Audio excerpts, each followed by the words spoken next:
Welcome back to Fly Fishing Rutland Water. We are afloat on Rutland once again. It's been nearly a month since my last boat trip. Had a very successful session on the bank last Thursday in Old Hall, and I thought, given that it's a bit cooler this week, maybe it's worth giving the boats another go and fishing the weed beds into Normanton Bank. So I've started off with a washing line setup, the 4-fly competition setup with a booby on the point, fab on the top dropper, and then 2 nymphs in between. I'm on a 3-foot fast sink tip line. I'm going to start on the 3-foot and then move to the 6-foot and then the 12-foot. So I'm gradually going to go higher in the water and then gradually go further and further down in the hope that we intercept the fish. I'm starting high in the water because fish look up, so I'd rather be above them than below them. And if I go too deep too quickly, I might risk going actually below the fish. So I'm going to give this a go. This is a really nice drift. I really enjoy this drift because I can fish the whole bank, and I've had a lot of good experiences, usually 50 yards either side of the marker buoys that are out from the bank. The fish seem to sit in a particular zone, and I think that zone is around the weed beds basically, or the weed beds and the drop off that's associated with it. Now I've got quite a big ugly booby on the point. I'm going to let this line just sit. I've got the 3-foot fast intermediate tip, and I'm hoping that the fish just come cruising and grab the flies. So I'm just staying in touch with the flies, but I'm not retrieving them. And I'll switch this about. I'll try one cast where I don't retrieve, then another cast where I do retrieve, and just try and mix up what I'm doing with the flies. It's a fabulous day. The wind's nice. It's a lovely drift here. Nice little gentle ripple on the water. You couldn't really ask for better conditions. Sometimes when the booby gets pulled across the surface of the water, it can be incredibly effective. I've seen quite a lot of fish come up and follow the booby and then continue on to take one of the imitative partners that are sitting in between the fab and the booby. So the fab and the booby are really getting the fish's attention, but what you're hoping is that they take one of the imitative patterns in between. Now my recollection is that I used to remember getting fish in and around that V-buoy and then in towards the trees on the bank.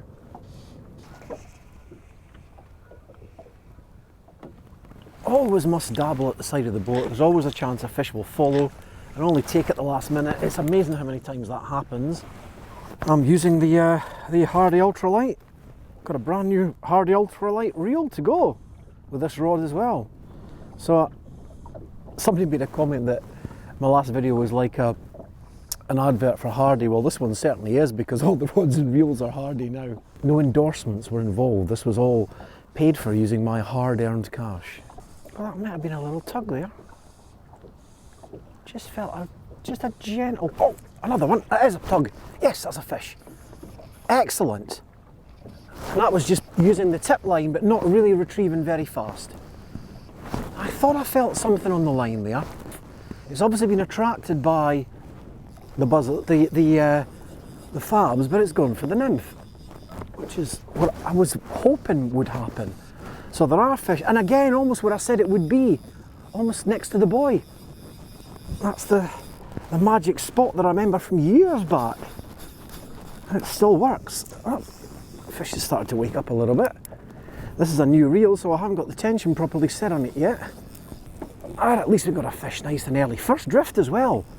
I had a feeling the fish would be in this particular part of the reservoir, and it's nice to be proved right.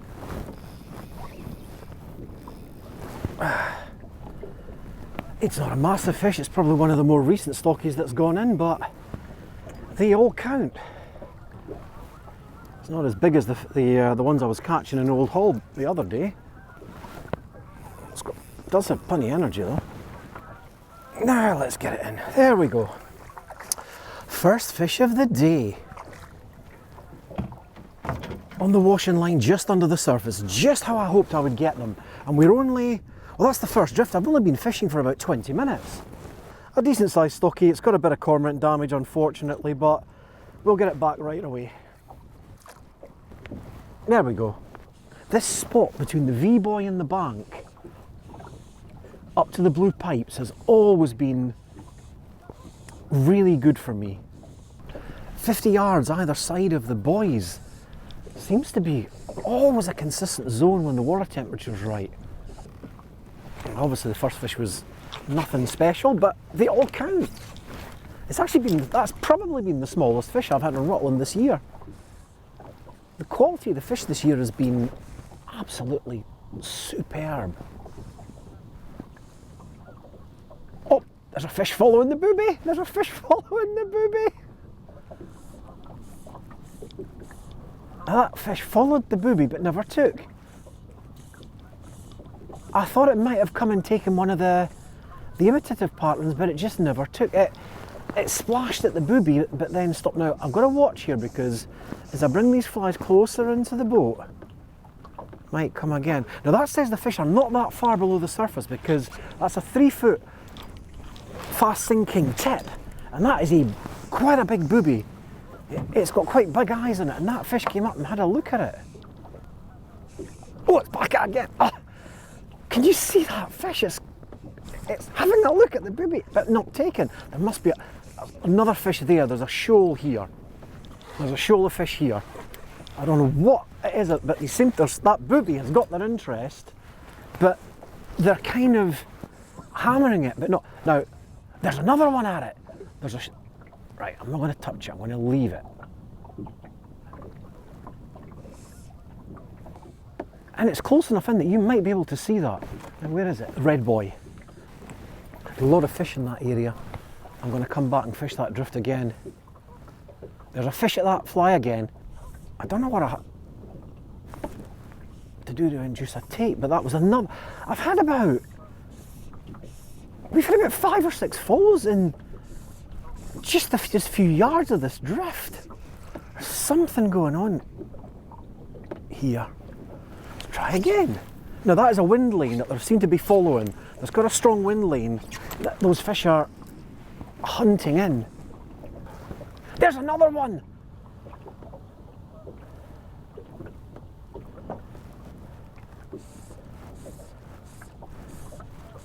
Oh, I thought I felt it there. Oh, it's on, it's on. Now, you notice there, I kind of induced the take. I actually speeded up a little bit. And that was the difference between the fish taking and not. There's a lot of fish in this area. There's a lot of fish in this area.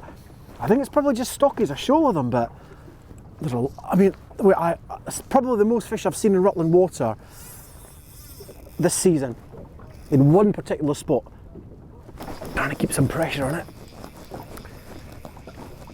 so I can find out what fly it's taken. What is it? What is it on? I think it's on the booby.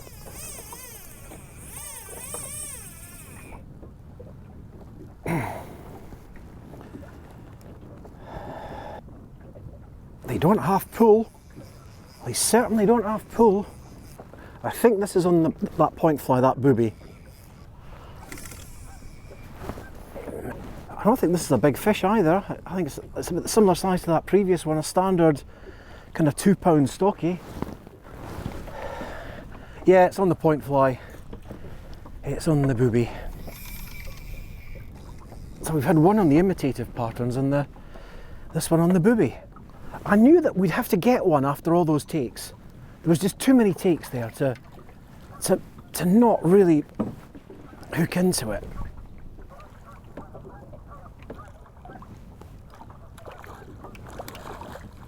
Into the net. Well, woo! 2 fish in the first drift.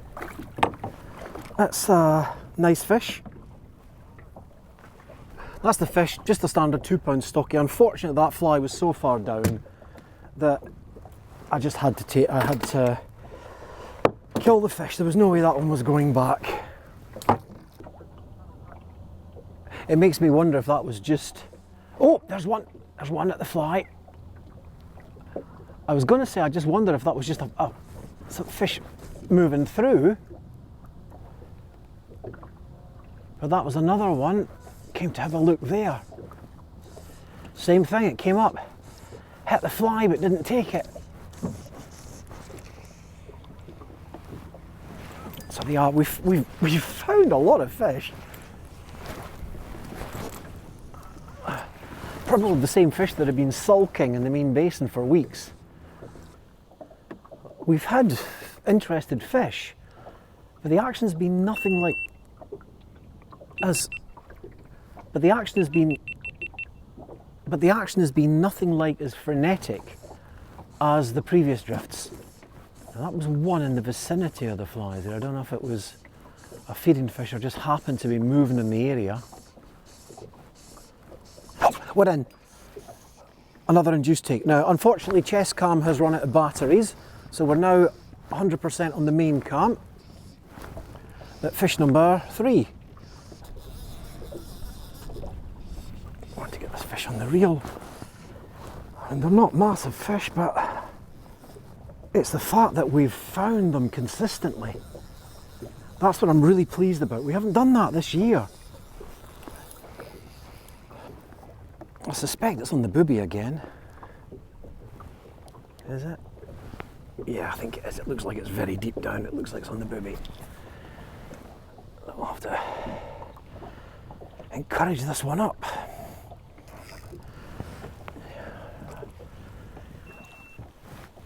Oh, and that's the other camera going. Right. So, we're going to finish this one like a radio documentary because the camera's run out. What's it like? It's another, about the same size as the first fish. It's not massive, and thankfully this one's caught just in the edge of the mouth, so this one's going to be easy to get to unhook. Right, well, that one's got a lovely tail. I'm afraid it's a shame I can't show you it, but it's going back nicely. Yeah. That's probably the biggest of the fish this morning. Still only about the 2.5 pound mark, but went back nicely.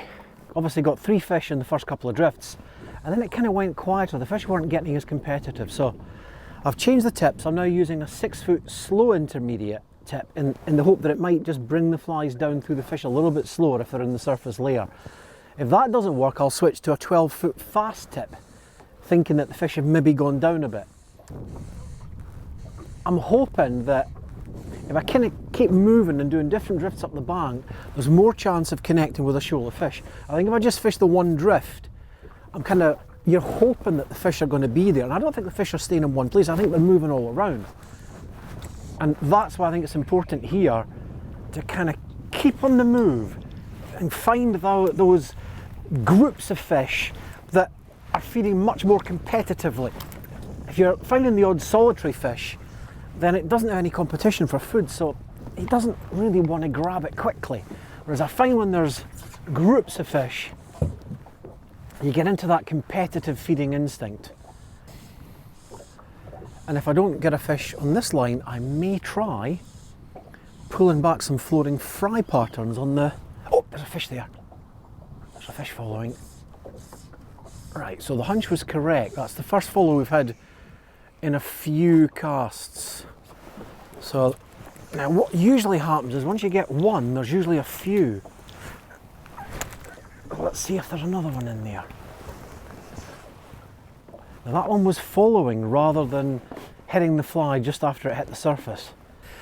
Now the fish are definitely not chasing on the surface like they were earlier on. I don't know what's changed. Now I know the wind has dropped a little bit. So I'm in two minds at the moment. Part of me thinks continue the drift into the shallower water and maybe try the floating line with a couple of floating fry imitations. The other instinct is to switch to the 12-foot fast intermediate tip and maybe just go down a little bit deeper. Have they maybe moved a little bit deeper in the water? But it is so typical of Rutland. The fish can be switched on and feed in 1 minute and then they're gone and you've no idea why. Oh, there's a fish now at that. There's a fish at that one. Is it going to take? Oh, it's back again. It's looking at the blob, but it's not taking.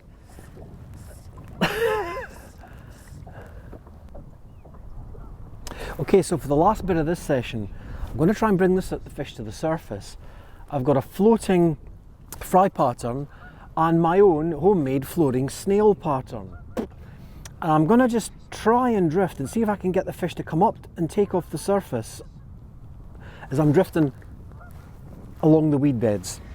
Just as I got set up to have a go with the dry fly set up on the 5-weight wraith, I thought I'll film for 10 minutes before, just to get started.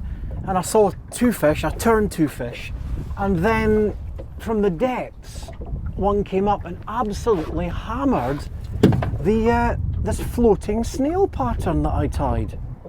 So these are the flies that I'm using for dry flies. This is my imitation of what I think a floating snail would look like to a fish. And this is my floating fry pattern. Had a feeling the fish might come up and feed on the surface. I've seen the odd one, not massive numbers, but if the water's quite shallow here, so if they can see something that looks like food on the surface, they're going to come up and get it. And this is a really nice way to end the evening because it's easy, gentle fishing, just throwing a couple of dry flies out, letting them sit for a little while, and then just kind of bringing them in gently. I mean, the fish just came up and went. Again, it wasn't massive. That fish was about a couple of pounds again, but it plays really well on a 5-weight rod. Did manage to get a picture of the fish before I released it on the phone. The cameras just seem to have this uncanny knack of running out of batteries at the point at which the time when a fish is going to take. I have to say I was more than a little surprised to catch that fish in a homemade snail pattern that really doesn't have much to it. I wanted something that would look black and would sit on the surface film above the weed beds, just like the snails that the fish were feeding on in Old Hall Bay, and it worked. There's not really much to it, I have to say. It's probably one of the sparsest flies I've ever tied. Which is quite funny because the big brown trout I caught off Green Bank was also filled with snails. Seems to be quite a common food item that the fish like here in Rutland.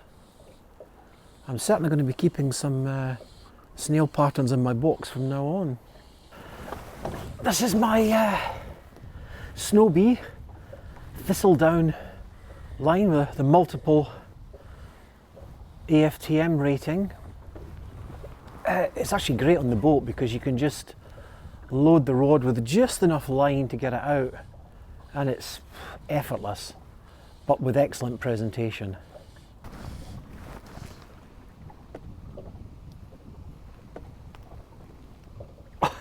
Did you see that?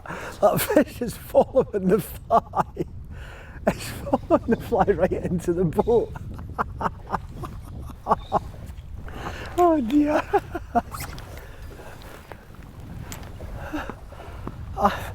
I made a duff cast and was just trying to bring it in because I really thought it was like a tangle, and that fish followed right in.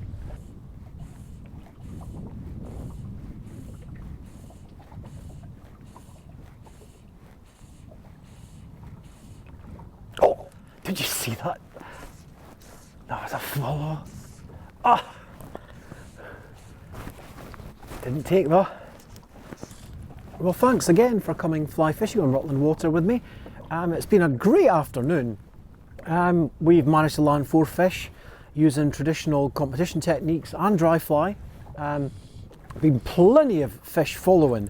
I lost count of how many follows we've had today. But it's been a cracking afternoon. I think Rutland is finally starting to turn. I think it's going to get really good over the next couple of weeks. Thanks for watching. If you liked the video, please make sure you hit the like button, and I would be delighted if you would subscribe to the channel to see more of my fishy adventures.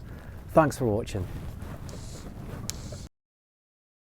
So that's number 5, which is a nice way to finish the day. Let me just get the net because I put it away out the net. There we go. Oh, grab a seat.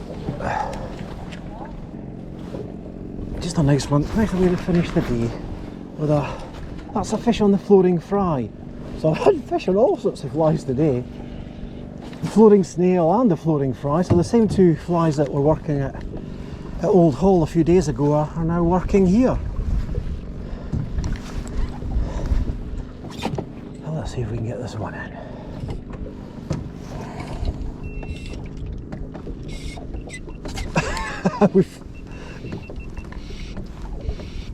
Well, the main camera's run out of battery. We've made a real go at this today. It is a lot of fun on a 5 weight. Let's get another go. Let's see if we can get this one in. There we go. Oh, fish number 5 of the day. Another nice one. Right, no, it's just a standard stocky again, but it's going to go back.